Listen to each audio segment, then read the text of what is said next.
Ons gaan nou oor na ons eerste spreker toe, meneer André de Ruyter van ESKOM. Dis 'n naam wat geen voorstel het nie. Hy is 'n volksnaam in elke huishouding en is eintlik sinoniem met probleme, wat eintlik 'n jammerte is. Ek dink van die tafel af vanoggend wil ons vir jou sê, as 'n landbouer in Suid-Afrika in die huidige politieke sosio-ekonomiese omstandighede, het ons eintlik baie simpatie met wat jy mee besig is en jou sterkte toewens. Maar ons luister bitter graag na jou. Ek het 'n aanbieding wat ek graag wil deel, so ek gaan dit maak. Ek gaan so 'n bietjie Afrikaans en Engels meng. Die aanbieding se teks is in Engels, maar ons gaan al twee tale gebruik.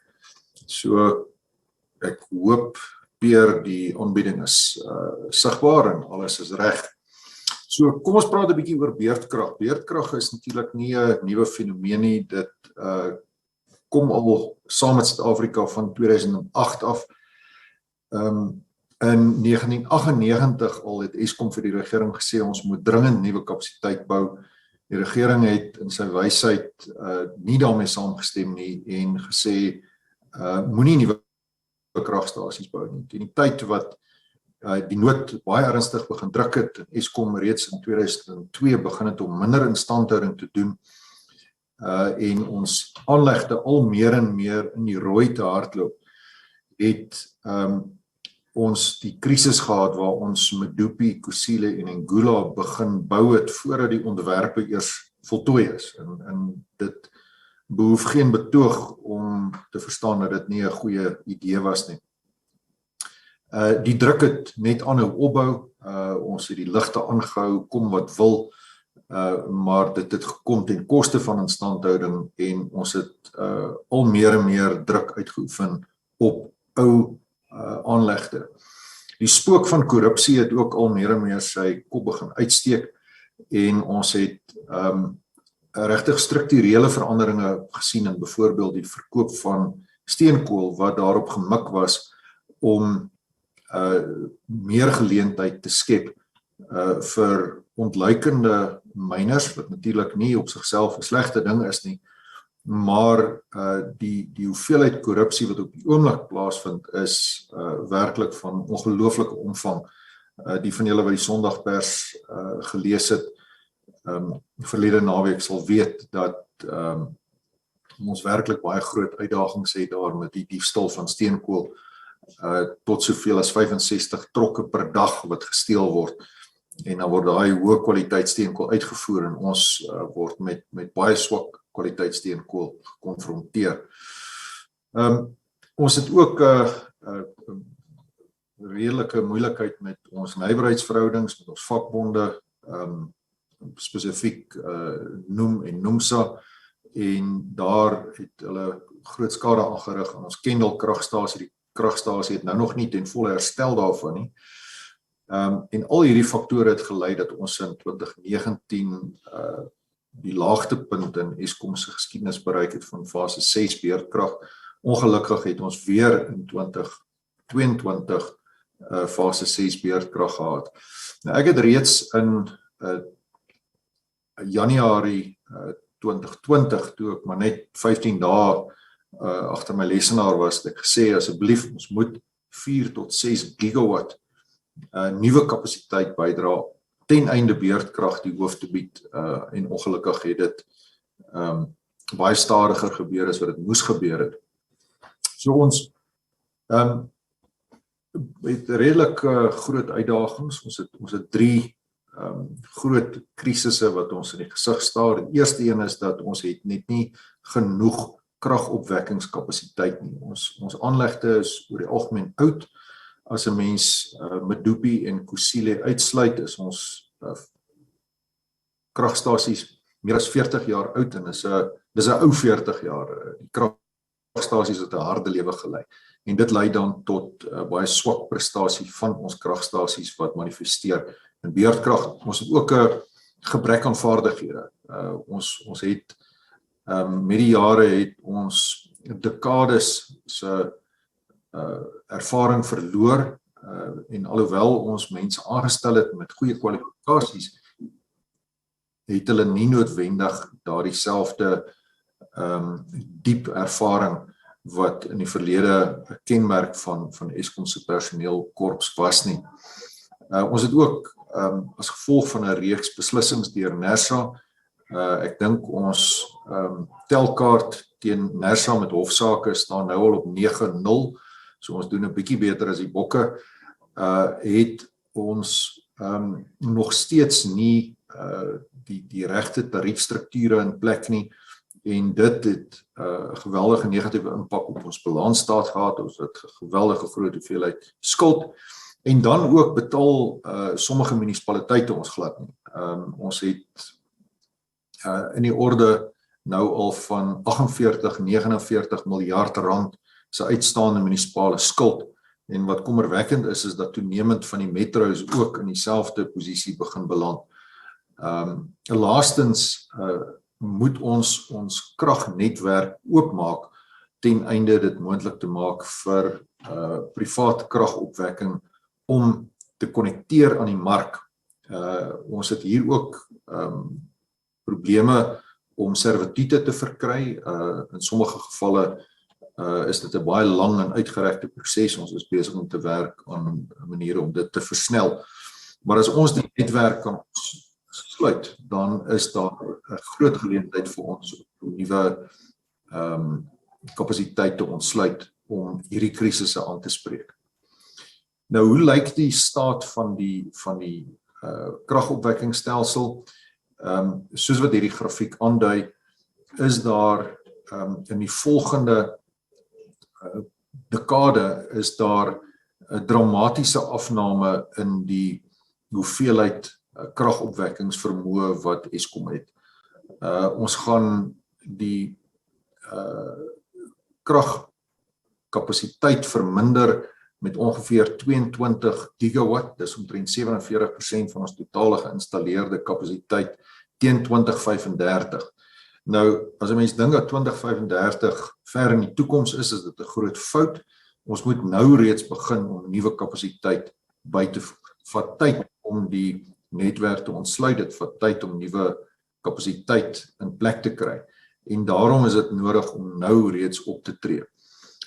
As ons kyk na die tegnologieë wat beskikbaar is, gaan dit hoofsaaklik hernubare energie wees. Ons voorsien 'n geringe rol vir gas, maar die meerderheid van die kapasiteit gaan wees in terme van son- en windkragopwekking. En omdat die son nie altyd skyn nie en die wind nie altyd waai nie, moet mense baie meer installeer. So ons voorsien dat daar omtrent 50 tot 60 gigawatt se kapasiteit nodig is. So dis meer as ESKOM se totale huidige geïnstalleerde kapasiteit. Dis 'n enorme investering wat gemaak moet word. En natuurlik as die ekonomie groei, wat ons hoop dit sal, dan gaan dit nog 'n groter behoefte skep.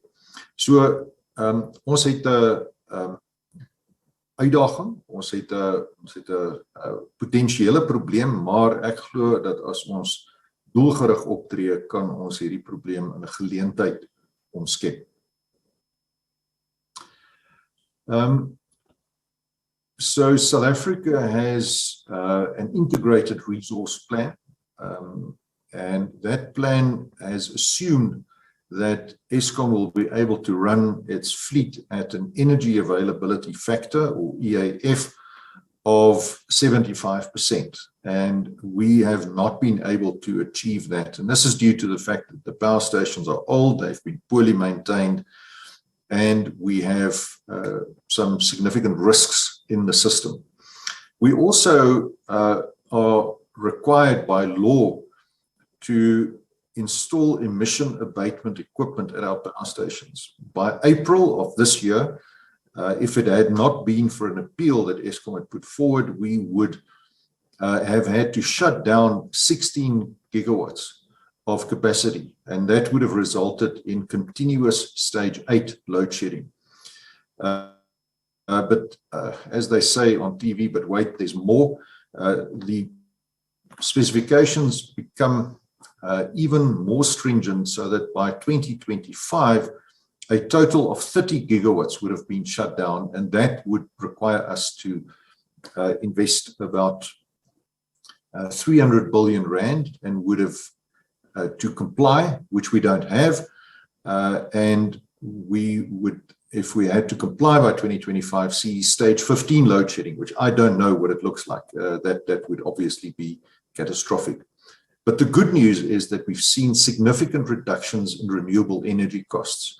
Wind costs have come down by 82% since the first bid windows were issued, and photovoltaic costs have come down by an incredible 91%. And similar cost curves apply to batteries as well. So there really is new technology available that can help us to assist us. We're also restructuring ourselves. We are putting in place a transmission company, and this transmission company is going to create a market operator where you have independent power producers trading electricity through the market and establishing the opportunity for us to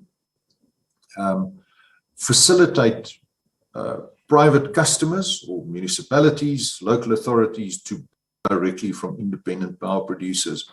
This is a proven way to unlock new investment in the electricity supply industry. There have already been 106 countries in the world that have done exactly the same restructuring. So this is not new, this is not untried, this is something that we believe will make a significant difference. At the same time, we need to look at our revenues, and this is where the electricity regulator needs to play a major role. We need to contain our cost, and you will have seen that we have taken significant steps to contain our headcount, to manage our coal costs better, and we need to address our legacy debt of about 400 billion. We are disposing some of our non-core assets, but that's really small fry. We need an injection of equity in order to address that. Now, if we look at the plan, the strategy that we've put in place, we call it the Just Energy Transition. We believe that we can enable about a 50% reduction in carbon emissions, 66% reduction in SO2, and 58% for particulate matter emissions by 2035. We will replace 22 gigawatts of coal capacity with more than 50 gigawatts of new green capacity. We have done studies with the World Bank that suggest that 300,000 new net jobs after accounting for coal shutdown will be created as a result of this energy transition.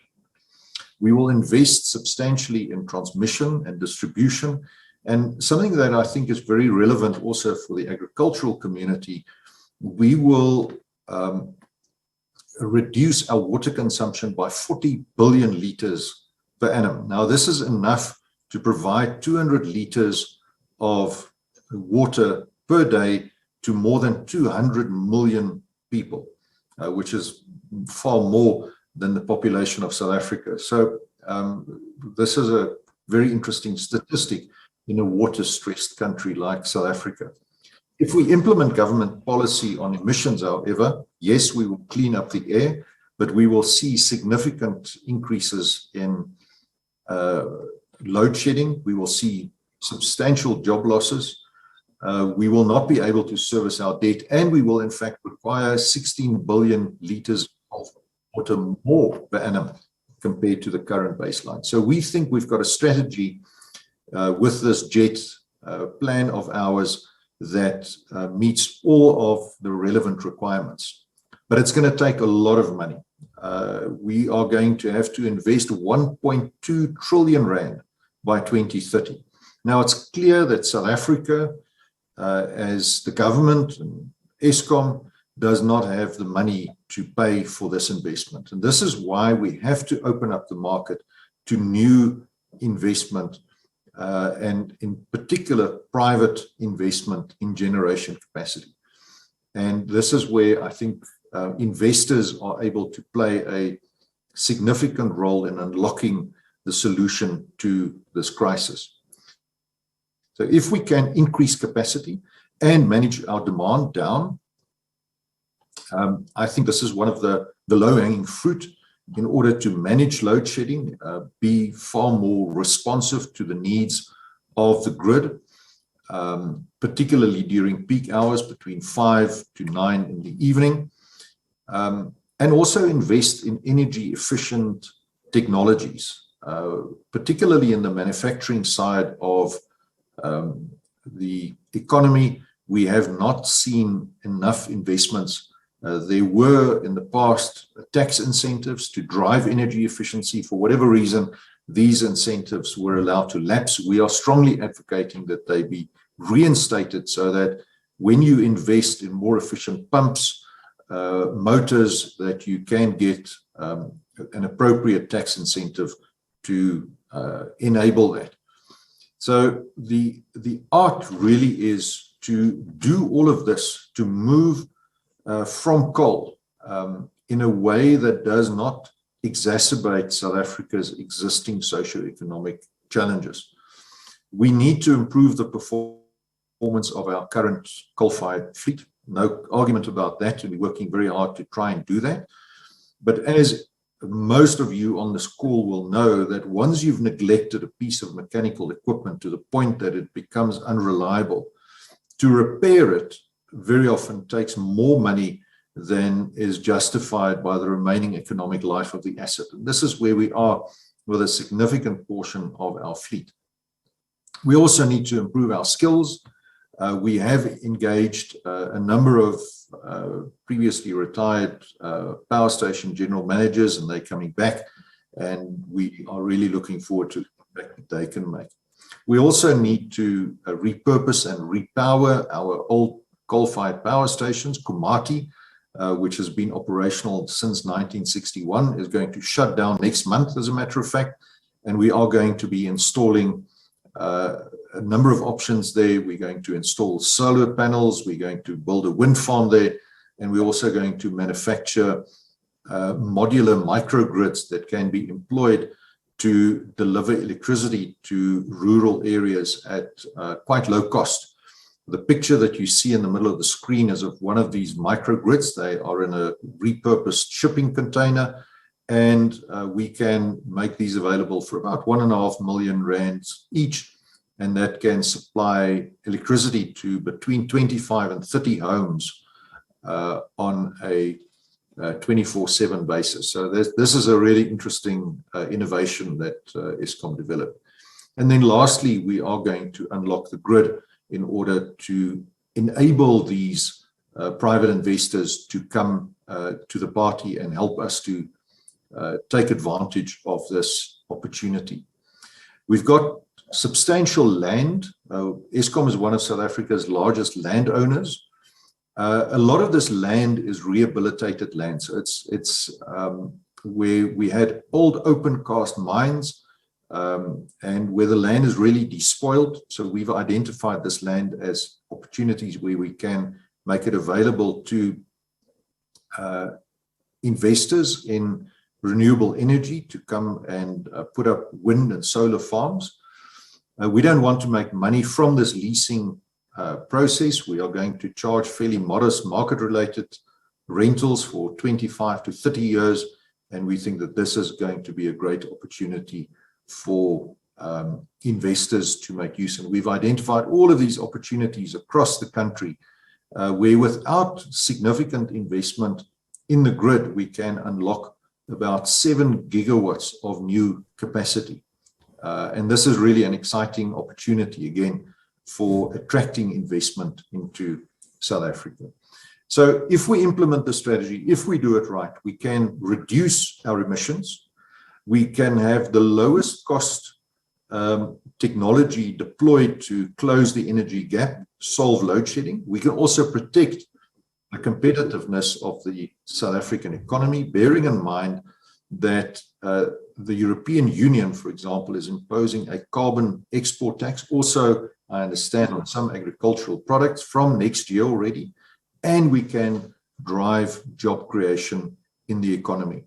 This is essentially the plan that the president has announced. We have worked very hard behind the scenes to influence and to persuade the president. And I think the last round of stage 6 load shedding was instrumental, so at least we didn't waste a good crisis, and we now have a lot of commitment to implement solutions to this crisis. So from crisis to opportunity, this can be solved, but it requires focus, it requires commitment, and it requires continued investment and liberalization of the energy sector. And then we have a future where I think we can arrest the increasing trend in electricity cost. We can solve the availability of electricity at the same time as growing the economy and having a positive environmental impact. So baie dankie dat ek vandag my gedagtes met julle kon deel. Ek weet julle is baie stywe skedule vandag en ek gaan met daardie woorde dan afsluit en julle sterkte toewens met die res van die konferensie. Baie dankie.